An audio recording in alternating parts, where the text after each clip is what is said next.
Alam nyo ba ang isa sa mga rason kung bakit mahirap ang Pilipinas? Ito ay dahil paborito ng mga politikong namumuno sa ating bansa ang mga mangmang at maralita. Nakakalungkot mang sabihin pero ito yung sektor na madaling mauto sa kakarampot na barya. Nabibilog ang ulo sa mga panakanakang ayuda.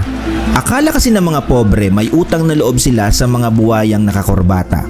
Ang hindi nila alam, ang isang dakot na baryang iniaabot sa kanila ay galing rin naman sa bulsa ng iba. Ayaw ng mga politiko ang mga matatalino kasi nabubuko ang mga modus nila. Kaya huwag ka magtataka kung bakit kulang-kulang ang budget ng edukasyon dito sa ating bansa. Ito ay isang pangmalawakang estratehiya para manatiling nakahilig ang mga balikat ng mga mahihirap sa mga pangako ng mga OG na scammer ng ating bansa. Bakit sila gagasta ng daang milyon kung ang kikitain nila sa loob ng ilang taon sa pwesto ay hindi pa aabot sa kalahati ng kanilang nilustay sa kampanya? Trak-trak na tarpaulin, malasintusintong mga jingle sa TV at social media, at sandamakmak na vote buying na itinatago sa anino ng ayuda. Nakapagtataka naman yata, Congressman, Senator. Kumpadre, may donation ako sa'yo. Basta ikaw na ang bahala. Alam na this. O sige, sabihin nating donation. Kunwari bopols din ako para lang mapagbigyan ang hilig nyo.